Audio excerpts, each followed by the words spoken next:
My fiancé announced, "I'm postponing the wedding because I'm just not sure anymore." I said, "I respect your honesty." Then I checked our Ring doorbell footage and found she'd been running a full relationship with my cousin, planning their own wedding for the same date. When I crashed their venue appointment with a lawyer, original post I, 32 male, was supposed to get married in 8 weeks, had the venue booked, catering paid, honeymoon planned. Then last Thursday, my fiancée Melissa, 29, sat me down for the talk. "I need to postpone the wedding," she said, twisting her engagement ring. "I'm just not sure anymore." My stomach dropped.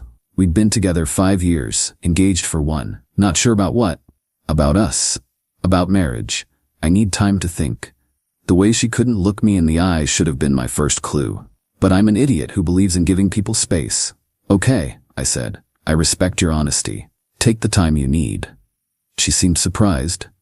"You're not mad? Disappointed?"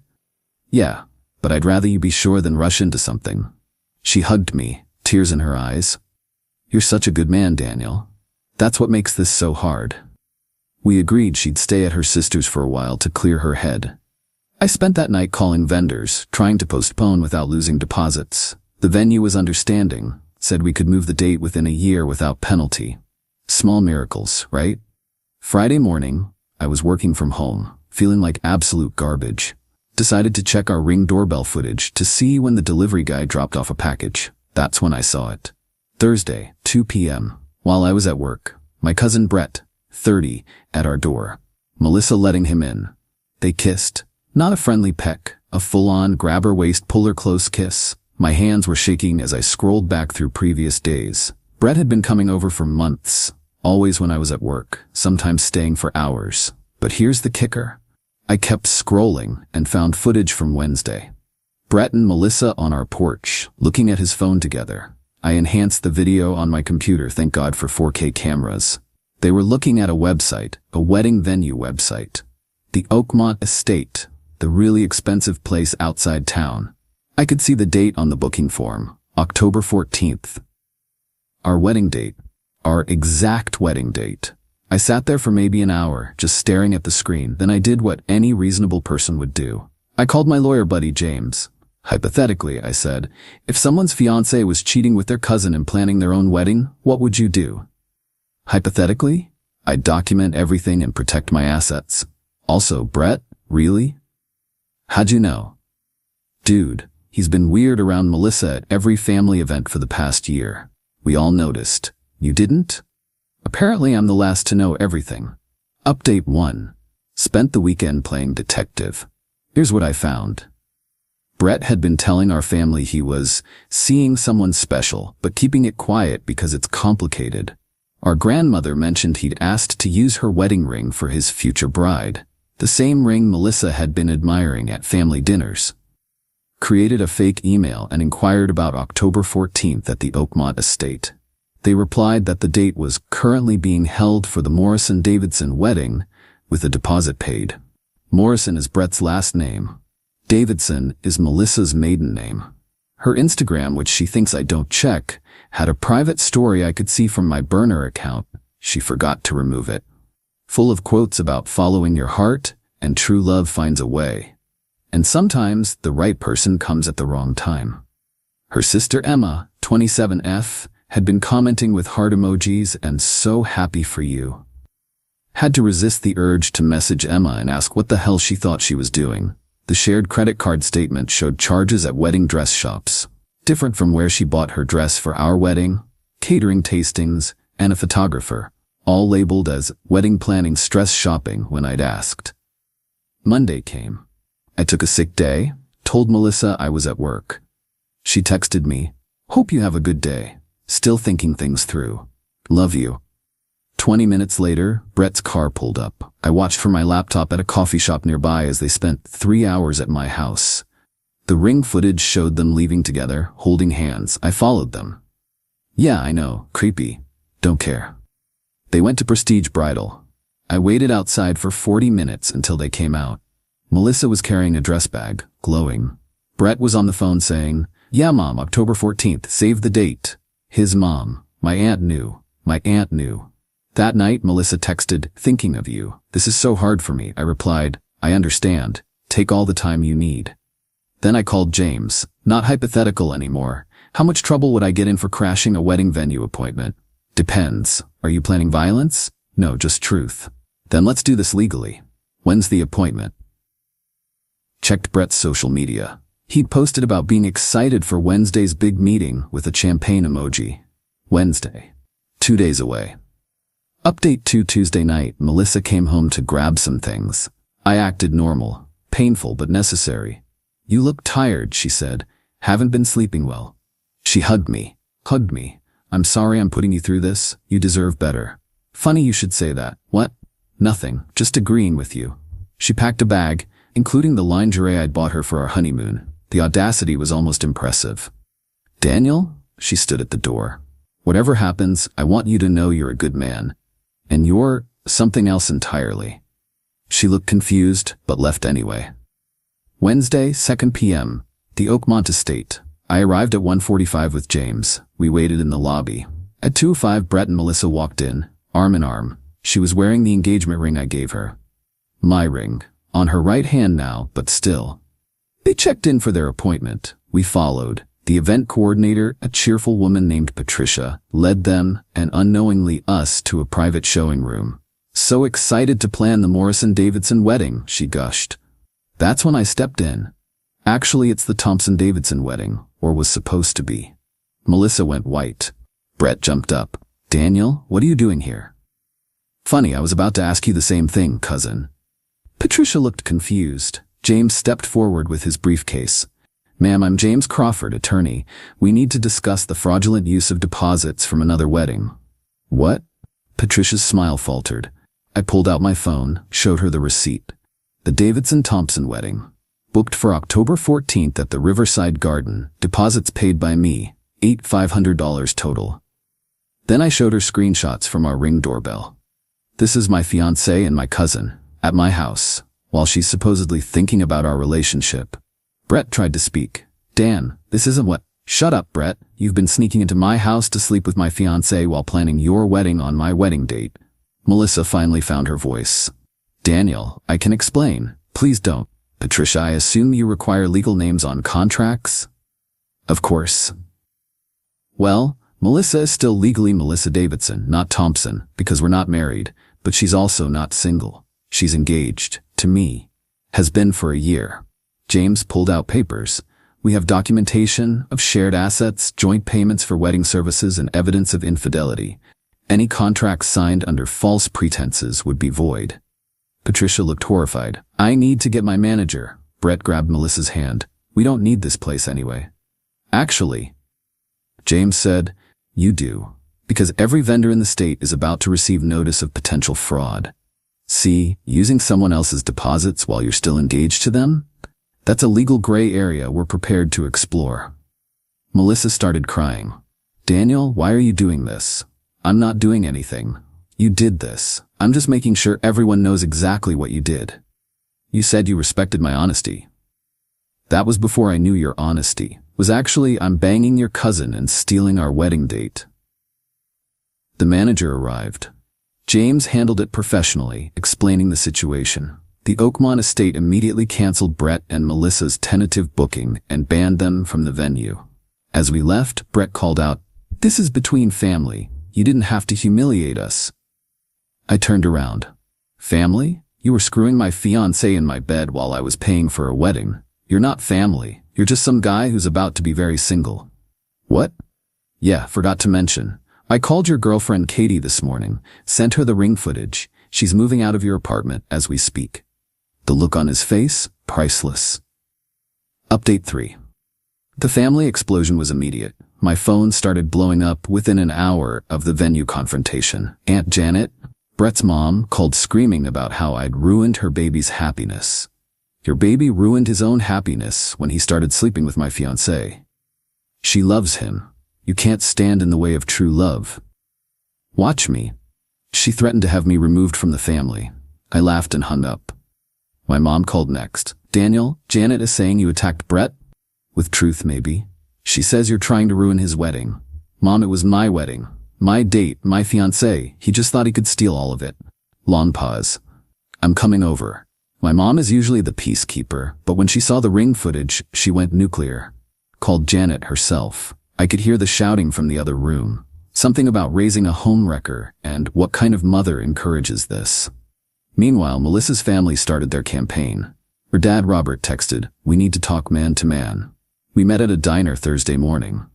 "Daniel," he started, "Melissa's devastated." Good. She made a mistake. She made choices. Repeatedly. For months. She's young. She's 29, not 19. Old enough to know not to screw my cousin. He pulled out his checkbook.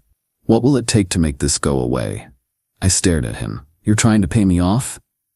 "The family embarrassment. Her sister's wedding is next year." "You're worried about embarrassment? Your daughter cheated on me with my cousin while planning a wedding on the same date as ours." "How much?" I stood up. "There's not enough money in the world to make me pretend this didn't happen. Your daughter made her bed. With my cousin. Literally." That evening, Melissa showed up at my door with Emma and their mom, Carol. "We need to talk," Melissa said. "No, we don't." "I deserve a chance to explain." "You deserve exactly what you're getting. Nothing." Carol stepped forward. "Daniel, be reasonable. You loved her once." "I loved who I thought she was. Not this." Emma chimed in. "You're being cruel." "She's heartbroken." "She's heartbroken?" "She was planning a wedding with another man while wearing my engagement ring. It just happened." Brett swept her off her feet. "While she was living in my house? Using my credit cards? Planning our wedding?" Melissa started sobbing. "I didn't mean for it to happen this way." "How did you mean for it to happen? Did you plan to dump me before or after I paid for everything?" "That's not fair." "Fair? You want to talk about fair?" I pulled out my phone. "Let's talk about these charges. $2,300 at David's Bridal for a dress for your wedding to Brett. $500 at the caterers for your tasting with Brett. $800 for a photographer for your engagement shots with Brett. All on the credit card I gave you for our wedding." Silence. "You're gonna pay back every penny." "I can't afford." "Then Brett can pay, or your daddy with his checkbook. I don't care, but you're paying it back." They left, but not before Carol muttered about me being vindictive. "No," I called after her. "Vindictive would be sending the ring footage to everyone at Emma's wedding next year. This is just consequences." Emma went pale. "You wouldn't." "Try me." Update 4 Friday brought the Brett confrontation I'd been expecting. He showed up at my office. Security called me down. 5 minutes, he said. "That's all I'm asking." Against my better judgment, I agreed. We went to the coffee shop across the street. "Daniel, I'm sorry." "No, you're not. You're sorry you got caught." "I love her." "You love what you can't have. It's your pattern. Remember Amy, your brother's girlfriend in college?" He went red. "That was different." "Or Sandra? Your best friend Tom's wife?" "They were separated. For a week." "You have a thing for taking women, Brett, especially when they're with someone close to you." "Melissa's different." "Yeah, she was my fiancée. That's what makes her different." He leaned forward. "Look, we can work this out. You don't love her anymore anyway." "That's not the point." "Then what is?" "The point is you're a snake, and she's a liar, and you both thought you could humiliate me and get away with it." "No one needs to know. Everyone already knows. I made sure of that." His phone buzzed. He looked at it and paled. "Katie's posting our texts on Facebook?" "Yeah, she found some interesting conversations. You telling her you were working late while you were at my house with Melissa. Real classy." "You gave her my texts?" "She asked for evidence after I told her. I obliged." He stood up, angry now. "You're ruining my life over this." "No, you ruined your own life. I'm just making sure everyone sees it." He tried to grab my shirt. I stepped back. "Touch me and I call the cops. Assault charges won't look good on your record. You smug piece of..." "I'm done here. Good luck explaining to Grandma why you can't use her ring now." Saturday was the vendor marathon. I'd made appointments with every vendor we'd booked. The caterer was understanding, transferred 70% of our deposit to store credit. Use it within a year for any event. The photographer was less flexible but agreed to a 50% refund. The florist surprisingly gave a full refund. "Honey, I saw the Facebook posts. That girl's trash. Take your money." The band was tricky, but James handled it. Breach of contract since Melissa had signed as co-client. Got 60% back. The dress shop was the best part. I went with my sister Rebecca for moral support. The manager pulled up Melissa's account. Oh, she was just here Thursday trying to return a dress. Let me guess, you don't take returns on custom orders? Exactly. She was upset. How upset? Security had to escort her out upset. Rebecca laughed so hard she snorted. Total recovered, $6,200 out of $8,500. Not bad. That evening, Melissa texted from Emma's phone. Can we please talk like adults? Me? Adults don't lie, cheat, and steal. So no. I'll sue you for the wedding deposits. Please do. I have receipts showing payment from my accounts and evidence of your infidelity. My lawyer would love the billable hours. You're being petty. I'm being practical. You wanted Brett? You got him. Enjoy your cousin-in-law. He's not your cousin. Second cousin whatever, still makes you the woman who left me for my family member. How's that working out for your reputation? She sent 37 more texts. I didn't read them. Update 5 Sunday, the big family dinner I forgot about. Grandma's 85th birthday. Mandatory attendance. I walked into dead silence. 30 family members staring. Grandma broke the silence. Daniel, come sit by me. I sat. Brett was across the room with Aunt Janet shooting daggers. Grandma, loud enough for everyone to hear. Brett, where's that nice Katie girl? We broke up, Grandma. Oh, why? Silence. Because he was cheating with Daniel's fiancée, my sister Rebecca said helpfully. Aunt Janet stood up. We don't need to discuss this here. Grandma turned to Brett. Is this true? Brett mumbled something. Speak up. Yes, Grandma. She turned to me. And where's Melissa? Gone. Good. She had shifty eyes, like that Jennifer you dated in college. I almost choked on my water. Grandma continued. Brett, you're uninvited from Thanksgiving, Christmas too. Grandma. Aunt Janet protested. My house, my rules. I don't host homewreckers. He's not a homewrecker. He's in love. Grandma snorted. He's in stupid. Daniel, you want the ring back? What ring? My wedding ring. I told Brett he could have it for his special girl. Didn't know he meant your special girl. Keep it, Grandma. It's cursed now anyway. Brett stood up. This is ridiculous. We're leaving. Good, Grandma said. And Brett, your grandfather would be ashamed of you. He was many things but never a thief. And stealing another man's woman, family's woman, that's theft of the worst kind. They left.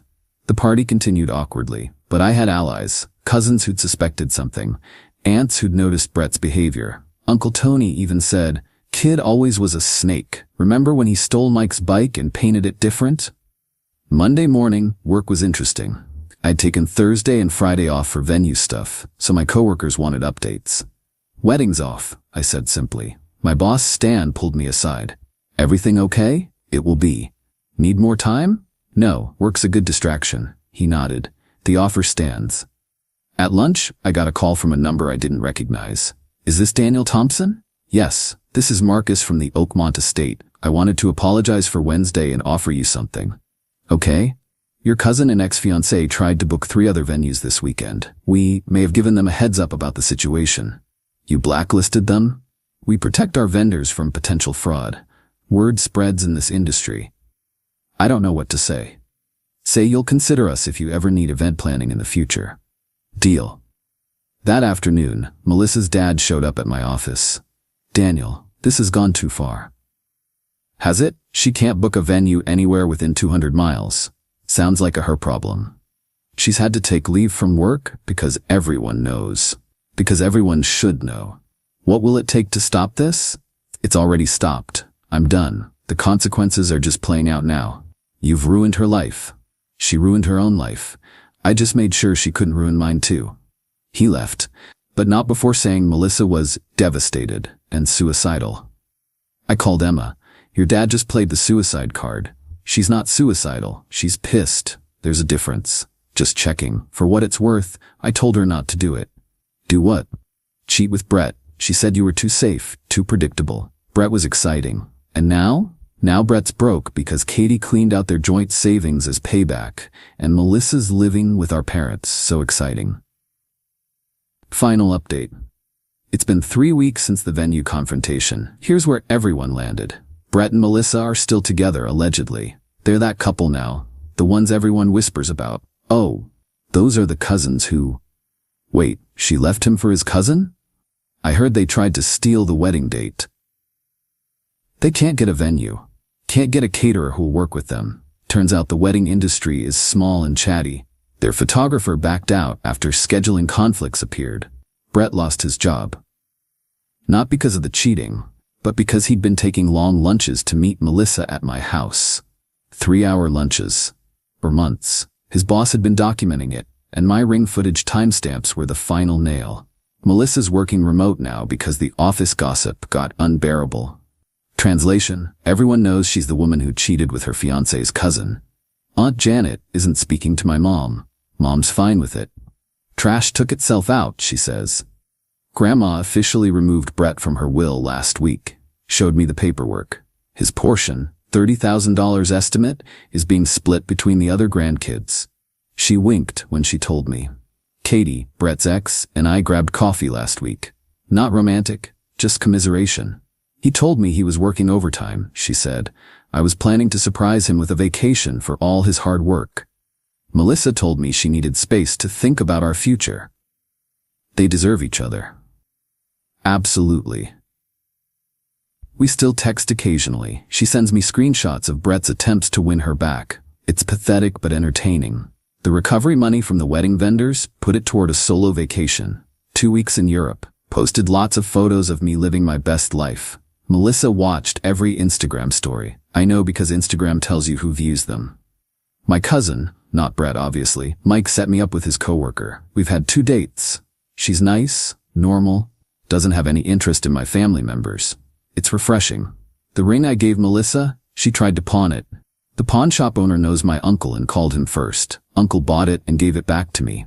I sold it to a legitimate jewelry store and donated the money to a cheating victim support group. Posted the receipt on Facebook. Petty? Sure. Satisfying? Absolutely. Last week, I ran into Melissa at a gas station. She looked tired, older somehow. Daniel. Melissa, I'm sorry, I know. Do you forgive me? No. Will you ever? Probably not. Brett's not who I thought he was. Neither were you. She started crying. I finished pumping my gas and left. Brett tried to reconcile last Sunday. Showed up with beers and an apology. We were best friends since kids, he said. Were. Past tense. You killed that. Over a girl? Over betrayal. Over trust. Over the fact that you were in my bed with my fiancé while I was working to pay for our wedding. I'll make it right. You can't. Some things can't be fixed. So that's it? 25 years of friendship gone? You ended it the first time you kissed her. I just made it official. He left the beers. I gave them to my neighbor. The thing about betrayal from 2 people you trust is that it changes you. I check ring footage obsessively now. I question motives. I assume the worst, but I also learn something valuable. When people show you who they are, believe them. And when they try to gaslight you into thinking you're crazy for seeing the truth, document everything and protect yourself. Melissa wanted excitement. Brett wanted what he couldn't have. They got each other. That's punishment enough. Me? I got my deposits back, my dignity intact, and a great story for why I'm single at family gatherings. Where's Melissa? Probably somewhere with Brett. Brett, your cousin? Not my cousin anymore. Worth every penny I lost on those deposits. The end. P.S. They're apparently pregnant now. Found out through the family grapevine yesterday. Aunt Janet's thrilled about being a grandma. The baby's due in October. The math works out to right around when they started the affair. Classy timing, guys. Real classy. Grandma already said the baby's not welcome at Christmas either. Sins of the father, she said. Harsh, but Grandma doesn't play.